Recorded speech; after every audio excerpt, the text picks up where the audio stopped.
Quando a gente para falar sobre a vida cristã, uma das coisas que mais marcam, ou que você vai mais ouvir como resposta sobre o que é viver o cristianismo, o que é seguir a Cristo, é amar. Eu quero falar um pouco sobre isso hoje. Um povo marcado pelo amor. O que é ser um povo marcado pelo amor? E para isso lhe convido a abrir já a sua Bíblia em 1 João 3, de 11 a 24. E antes de lermos, nós precisamos de uma breve introdução sobre a carta de João. João escreve essa carta para uma igreja com muitas dificuldades. De certa forma, nós podemos dizer que aquela comunidade estava se perdendo. Realmente, eles enfrentavam uma crise. João, já idoso, sabia da urgência de ser instrumento de Deus entre aqueles irmãos. Existiam alguns falsos mestres do evangelho que propagavam que Jesus não tinha um corpo humano verdadeiro. E eu digo falsos mestres do evangelho porque eles vinham com roupagem de evangelho, ok? Não que era o verdadeiro evangelho. E eles acreditavam que Jesus não tinha um corpo humano verdadeiro, que era uma aparência. Mais tarde, esses que defendiam essa heresia são chamados de docetistas, que vem do verbo grego dokel, de parecer. Então, parecia humano. Jesus Cristo parecia humano, mas não tinha um corpo real. Eles acreditavam muito nisso, devido também a algumas filosofias de que o corpo era mau, o espírito era bom. E por essa razão, também, não se preocupavam com o pecado. Eles entendiam que o pecado está relacionado ao corpo. E Deus não levava muito em conta a maneira como eles usariam o corpo. Se preocupava mais com o espírito, diziam eles. Como consequência disso, eles não viam necessidade de que se importassem com caridade, fome, sede, frio, vestimenta do próximo. Eles não viam necessidade nisso. Se alguém passava uma necessidade corporal, não era necessário para eles, não era importante para eles suprir essa necessidade, porque o corpo é inferior e Deus não estava tão interessado com o corpo. Deus estava interessado com o espírito. Muitos estavam seguindo esse falso evangelho exatamente para justificarem suas condutas, seus atos. E por causa disso, a igreja estava se dividindo. Havia separação nos relacionamentos como igreja. A crise então era que havia uma divisão na igreja causada por causa da má conduta de muitos que utilizavam uma teologia acerca de Deus diferente para justificar os seus atos. Isso diz muito para nós como igreja. Sempre nossa teologia influencia nossa conduta.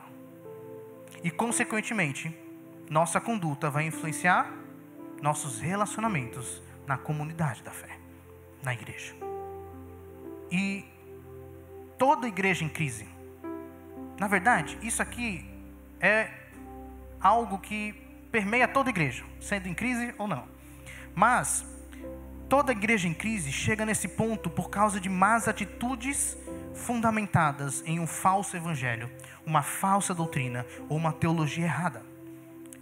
Eles seguem isso aqui: evangelho ou teologia ou doutrina leva a uma conduta prática e ação.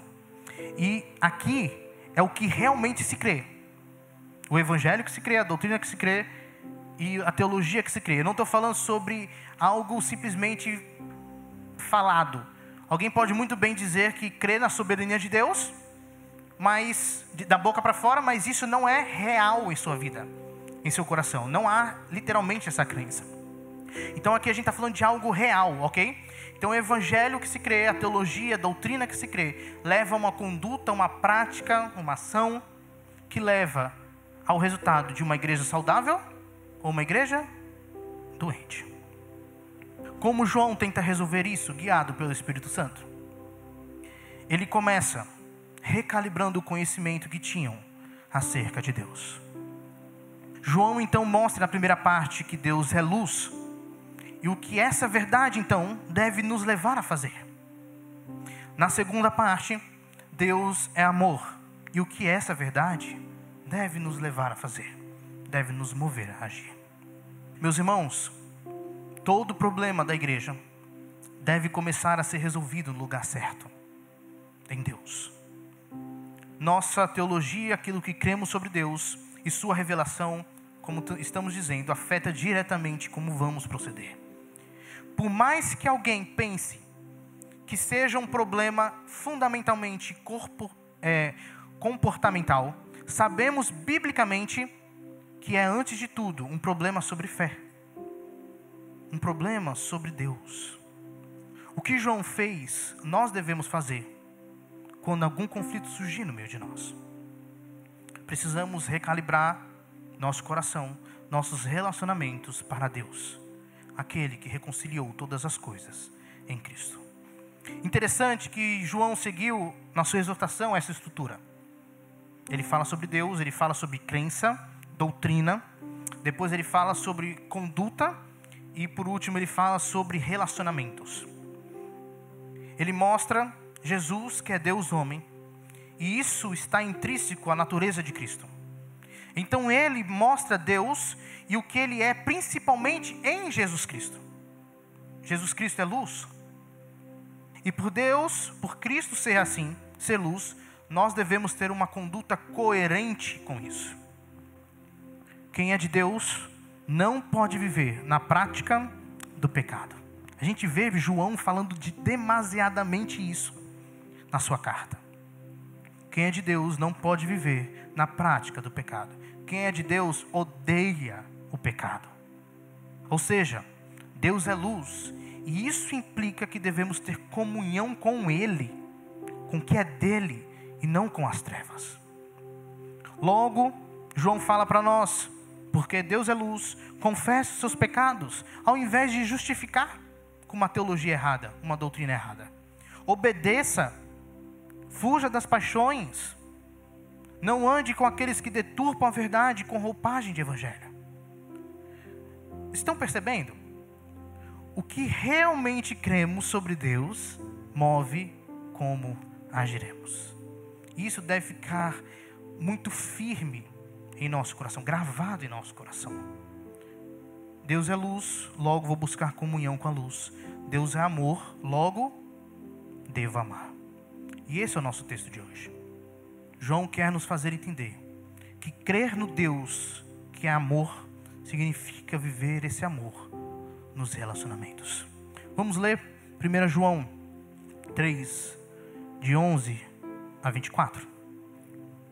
A palavra do Senhor diz assim: porque a mensagem que ouvistes desde o princípio é esta, que nos amemos uns aos outros, não segundo Caim, que era do maligno, e assassinou a seu irmão. E por que o assassinou? Porque as suas obras eram más e as do seu irmão justas. Irmãos, não vos maravilheis se o mundo vos odeia. Nós sabemos que já passamos da morte para a vida, porque amamos os irmãos. Aquele que não ama permanece na morte. Todo aquele que odeia seu irmão é assassino. Ora, vós sabeis que todo assassino não tem a vida eterna permanente em si. Nisto conhecemos o amor, que Cristo deu a sua vida por nós, e devemos dar a nossa vida pelos irmãos. Ora, aquele que possuir recursos desse mundo, e vir seu irmão padecer necessidade, e fechar-lhe o coração, como pode permanecer nele o amor de Deus? Filhinhos, não amemos de palavra nem de língua, mas de fato e de verdade. E nisto conheceremos que somos da verdade, bem como perante ele tranquilizaremos nosso coração. Pois se a nosso coração nos acusar, certamente Deus é maior do que o nosso coração e conhece todas as coisas. Amados, se o coração não nos acusar, temos confiança diante de Deus. E aquilo que pedimos dele, recebemos, porque guardamos os seus mandamentos e fazemos diante dele o que lhe é agradável.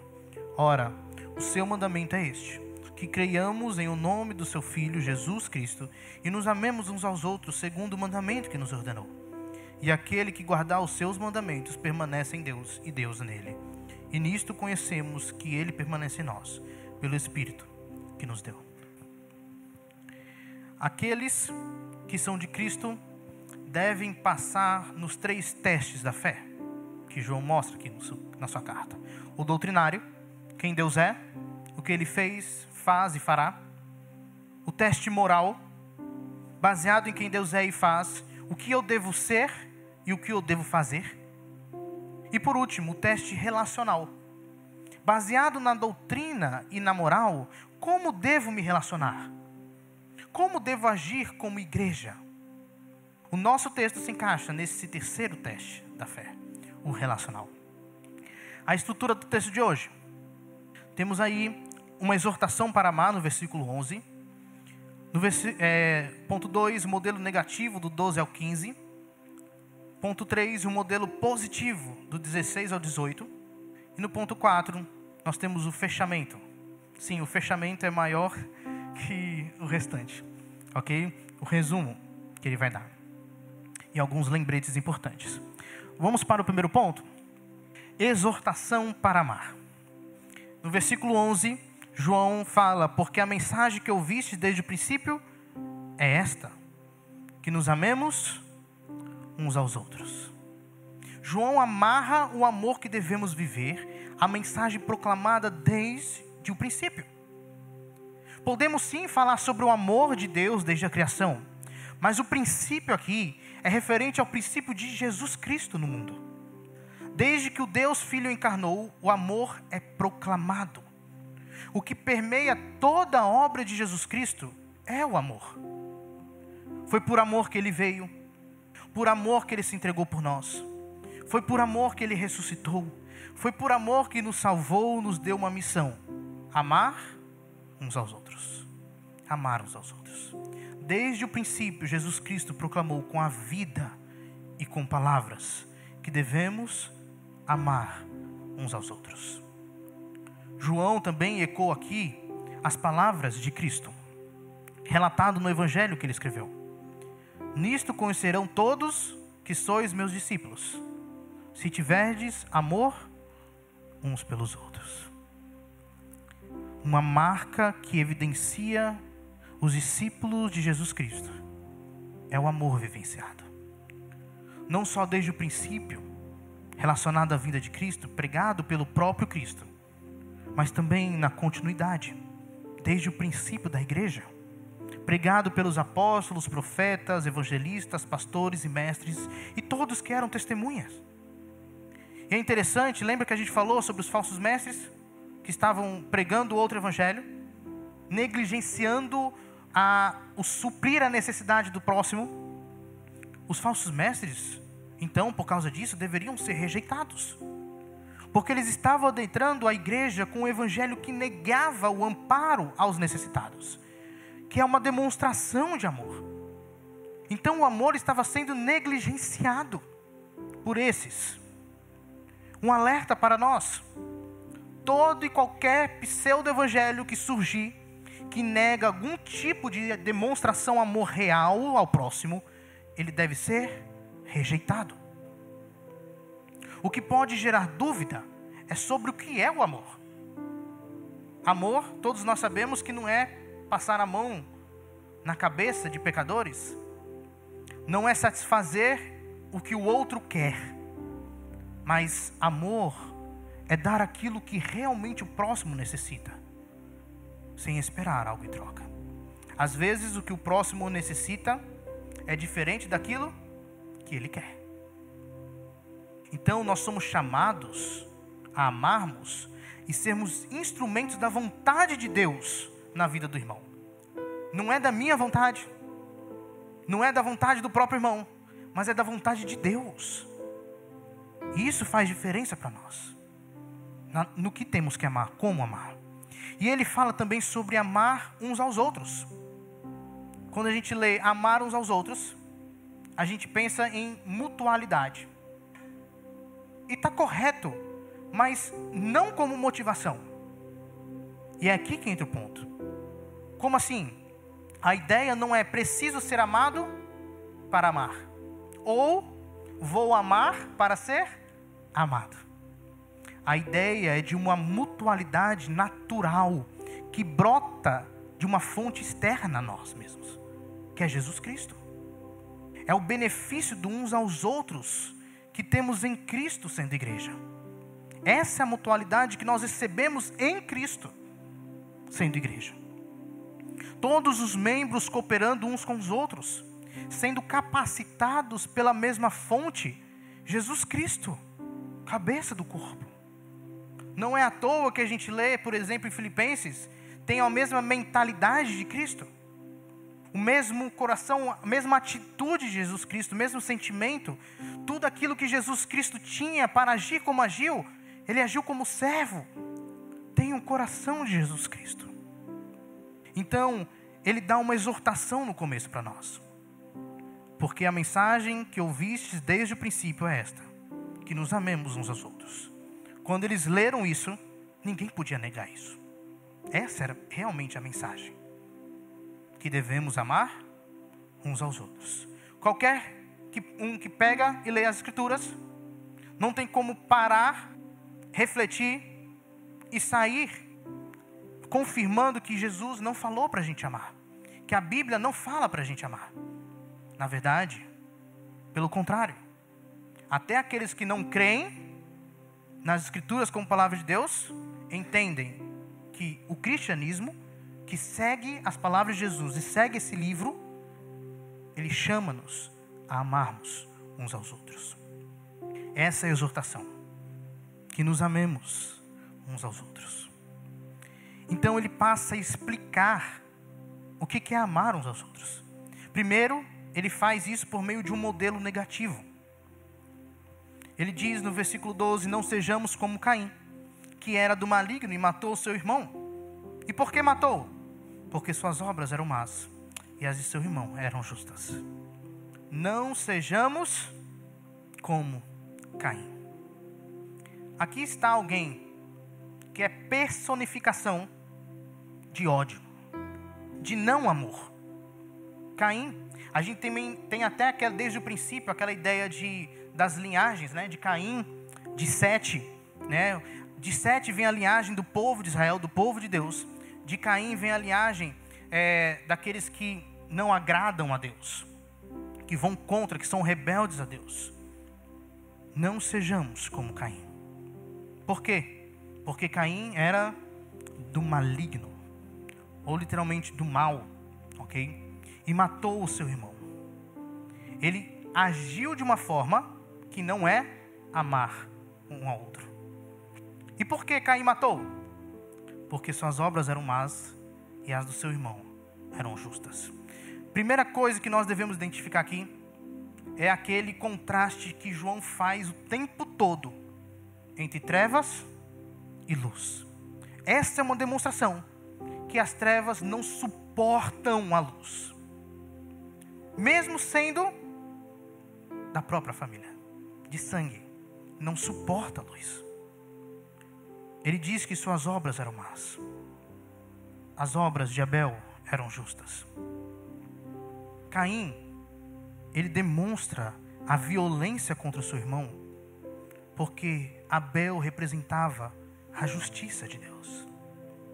Todo aquele que anda na morte, nós vamos ver isso. Todo aquele que odeia, ele antes de odiar o próximo, ele odeia o próprio Deus. Tanto que a continuação do versículo 13 diz: meus irmãos, não se admirem se o mundo os odeia. Não fiquem surpresos. É para ser algo esperado isso. Ele fala no seu Evangelho, capítulo 15, enquanto ele fala sobre a metáfora da videira.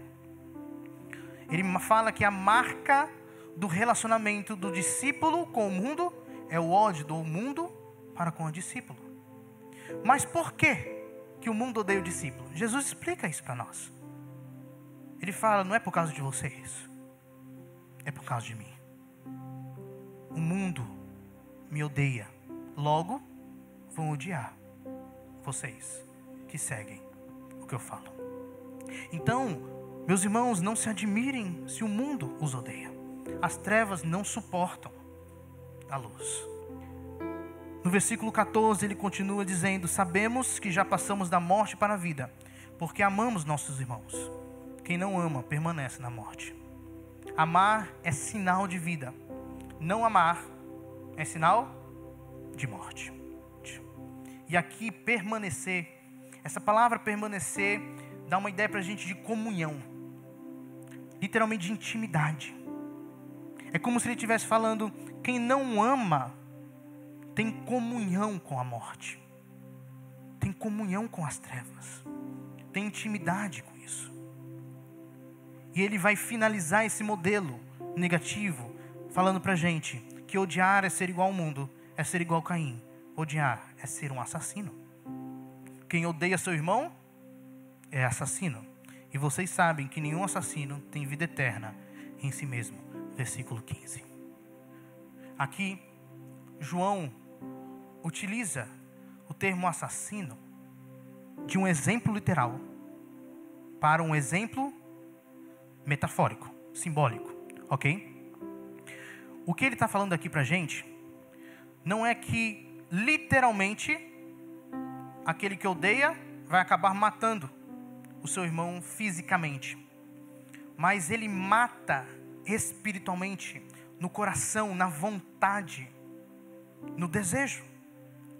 Então, quem odeia seu irmão, ele tem obras de morte, não é obras de vida. Ele não está vivificando o irmão, edificando o irmão, mas destruindo. Essa é a ideia. Então, o exemplo negativo mostra pra gente como a gente não deve ser. A gente não deve ser aquele que detém o ódio, como Caim deteve. Nós não devemos ser assassinos. Nós devemos demonstrar que estamos em novidade de vida. Nós passamos da morte para a vida. E aí nós temos então o exemplo positivo, que é o exemplo sempre mais agradável da gente estudar. O modelo positivo para nós é o modelo de Cristo. Sejamos como Cristo. Nisto conhecemos o amor que Cristo deu sua vida por nós, e devemos dar nossa vida pelos irmãos. Aqui a ideia não é só de exemplo. Cristo não é só exemplo, mas ele é o modelo. A ideia é que é como se o amor que nós temos em Cristo viesse desse amor que Cristo nos deu na morte dele. Então, amar significa dar vida. Odiar, nós tiramos a vida do nosso irmão. Percebe como é mais forte do que simplesmente um sentimento? Não é simplesmente não gostar. Alguém pode dizer assim: ah, eu não gosto então do meu irmão, então quer dizer que eu sou um assassino? Não é isso que João está querendo dizer aqui. Aqui ele está falando de um estilo de vida de ódio. Ele está falando de um estilo de vida, aquele que permanece no ódio. Meus irmãos, paramos um pouco para refletir sobre isso, sobre o peso disso para nós.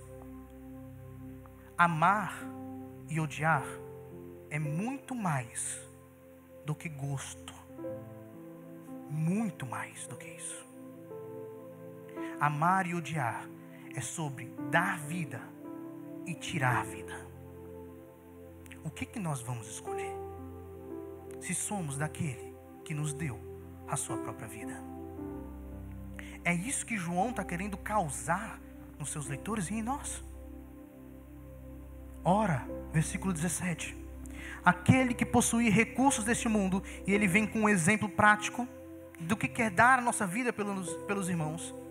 Aquele que possui recursos deste mundo, e vem do seu irmão em necessidade, fechar-lhe o seu coração, como pode permanecer nele o amor de Deus? Olha o exemplo que ele dá para nós. Se alguém tem condições de ajudar aquele que está necessitado, e ele fecha o coração, para isso, como pode permanecer nele o amor de Deus? Como pode esse irmão dizer que é íntimo do Senhor, que tem comunhão com a luz, que tem comunhão com Deus do amor? Então, João nos mostra, em contraste com os falsos mestres, que estavam negligenciando essa ajuda corporal, a necessidade corporal daqueles irmãos, porque falavam que Deus não ligava para o corpo. Então, em contradição com isso, João está falando assim, na verdade, isso é uma clara demonstração de que o que eles estão pregando não é o Evangelho de Jesus Cristo. Porque Jesus Cristo deu a vida por nós. Jesus Cristo, em seu ministério, Ele amou, suprindo necessidades corporais. Então, meus irmãos, nós devemos ser como Cristo, dar a nossa vida pelos irmãos. E desse exemplo, nós devemos praticar se nós pudermos. Essa é uma demonstração de intimidade com Deus, de comunhão com Deus. E ele termina falando no versículo 18, o modelo positivo. Filhinhos, não amemos de palavra, nem de língua, mas de fato e de verdade. A ideia aqui não é negar ou excluir que devemos falar que amamos o outro, mas que além das palavras, além de falar, demonstre.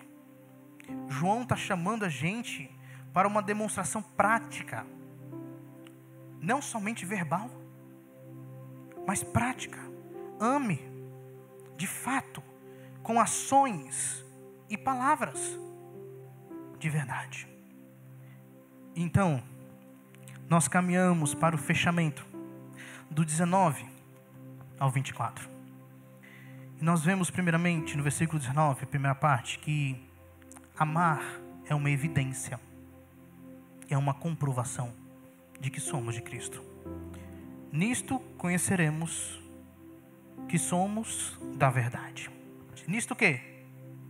Amando, fazendo aquilo que ele falou, o exemplo que ele deu, com ações, não somente com palavras, dando a nossa vida pelo nosso irmão. E aí ele passa por uma parte que é muito importante para nós, porque às vezes nosso coração tenta nos acusar. Nós somos pecadores? Nós somos pecadores. E às vezes nosso coração tenta nos acusar diante dos nossos atos. Mas aí João escreve então essa parte agora, do 19b até o versículo 21, para nos mostrar que a nossa segurança não está meramente naquilo que fazemos, mas no Deus que confiamos. Olha o que ele escreve: e tranquilizaremos o nosso coração diante dele, quando o nosso coração nos condenar, porque Deus é maior do que o nosso coração e conhece todas as coisas. Amados, se o coração não nos acusar, temos confiança diante de Deus. Quando nós estamos praticando o amor, é como se nós estivéssemos em guerra com a nossa natureza pecaminosa e com o sistema mundano. Então, às vezes, nosso coração tenta nos acusar de algo que não somos, mas João atrela a nossa segurança ao Deus que é maior do que o nosso coração acusador. Deus é maior. Confie nesse Deus. A nossa segurança está na fé que temos em Deus. Ele vai falar que quem está em segurança, ele vai agir de uma determinada maneira. Olha o que ele diz: se o coração não nos acusar, temos confiança diante de Deus. E aquilo que pedimos dele recebemos, porque guardamos os seus mandamentos e fazemos diante dele o que lhe é agradável. João utiliza esses termos sobre pedir e receber, sobre guardar os seus mandamentos, fazer o que é agradável diante de Deus, para mostrar intimidade, para mostrar comunhão com Deus. Não quer dizer literalmente que tudo que a gente pedir, Deus vai nos dar. Mas parece-nos que a confiança nos faz conectar com a vontade de Deus. Quando confiamos em Deus e temos uma confiança verdadeira e estamos seguros nele, em prática, em ações, nós nos conectamos com a vontade do Pai e nossa oração é dentro da vontade de Deus. Aquilo que pedimos em confiança a Deus, dele receberemos, porque nosso coração estará conectado com a vontade de Deus. Ele finaliza fechando o resultado dessa confiança. Ora, o seu mandamento é este, versículo 23, que creiamos no nome de seu Filho Jesus Cristo e nos amemos uns aos outros, segundo o mandamento que nos ordenou. E aquele que guarda os seus mandamentos permanece em Deus e Deus nele. E nisto conhecemos que ele permanece em nós, pelo Espírito que nos deu. Meus irmãos, antes de falar sobre o mandamento de amar uns aos outros, ele demonstra para nós que só podemos amar uns aos outros se a gente crer no nome do seu Filho, Jesus Cristo. A fé é base, a crença é base para as nossas ações. Base para as nossas ações. E aquele que guarda os seus mandamentos permanece em Deus e Deus nele. De novo aqui, nós nos lembramos da metáfora da videira. Os ramos que estão na videira frutificam. E não somente. É uma parte que devemos entender e confirmar que não somente nós estamos em Deus, mas Deus está em nós. A ideia ainda na metáfora da videira, a troca de seiva, de nutrientes para o ramo frutificar. É a árvore, a raiz que dá isso, frutos. Então, meus irmãos, intimidade com Deus é muito mais do que buscar a Deus. É sobre estar em Deus e Deus estar em nós. Eu queria concluir com algumas verdades para nós. Primeiro, amar é um privilégio. Todos concordam? Amar é um privilégio, mas também um dever. Uma coisa não exclui a outra. Amar é bênção, é transbordar graça, mas também é responsabilidade. Falamos o tempo todo de sermos mais parecidos com Cristo. Quem aqui quer ser mais parecido com Cristo? Levante a mão. Nós queremos isso. É para isso que vivemos. Agora a pergunta que eu quero fazer é: será que nós estamos cientes do que isso realmente significa? Será que estamos dispostos a dar a nossa vida pelo próximo? Essa resposta dirá muito sobre se nós temos amado. O quanto vale para você ser a imagem e semelhança de Jesus Cristo pode ser visto no quanto você tem entregado de si pelo próximo. O quanto amamos e buscamos ser a imagem de Jesus Cristo vai ser refletido no quanto estamos entregando da nossa vida pelos nossos irmãos. Isso é amar. Eu não sei se vocês percebem, mas quando a gente vê as Escrituras, os relacionamentos são sempre usados como evidência de estar em Cristo ou não. Não é verdade? Somos feitos seres relacionais. Mais que isso, fomos salvos para sermos um povo, um corpo. Nunca é o individual que deve ter prioridade, mas o coletivo. O coletivo deve ter prioridade sobre o individual. O que eu estou querendo dizer com isso? Moisés, Paulo, Pedro, João, Jesus, todos os autores fizeram questão de mostrar para nós que o plano de Deus não é meramente salvar pessoas, mas salvar pessoas que formam o povo dele. O foco não está individualmente na salvação de pessoas, mas na salvação de pessoas como meio para formar um povo. O foco está em nós, não em mim, não em você, mas em nós. Por último, é comum as pessoas chegarem ao fim de mais um ano fazendo reflexões sobre o que se viveu e projetar para o próximo ano o que deseja viver. Eu queria lhe convidar a fazer isso, mas eu queria que nós fizéssemos diferente. Ao invés de pensarmos sobre o ano que se passou, sobre as conquistas, conquista no emprego, de bens materiais, de um lazer tão desejado, ao invés de pensar mais sobre isso, nós pensássemos mais sobre como transbordar, ou como transbordamos amor nos relacionamentos. E na nossa projeção para 2025, nós também projetássemos mais como podemos transbordar amor nos nossos relacionamentos. Note que falei sobre fazer mais isso do que a parte das conquistas, porque a parte das conquistas também faz parte. Mas a ideia é que reine em nosso coração mais o desejo de doar do que o de receber. É isso que eu estou chamando nós, eu incluso nisso, a fazermos.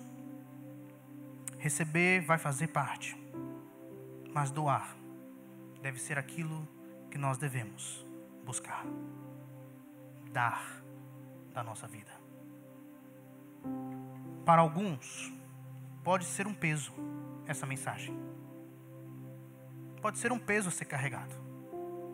Para alguns que não estejam amando.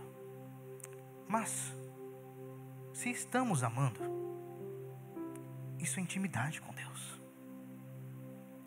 Isso é graça abundante. É alegria. É literalmente o inverso de peso. É leve. É evidência de que estamos em Cristo e Cristo em nós. É desfrute. E como é bom desfrutar de Cristo e seu amor que flui em nós, transbordando para o próximo. Como é prazeroso desfrutar do amar uns aos outros. Esse é o desejo de Deus para nós. Que essa igreja viva cada vez mais o deleite, o prazer que é amar uns aos outros. E nós só conseguiremos isso se tivermos o coração dele, se tivermos o coração de Cristo.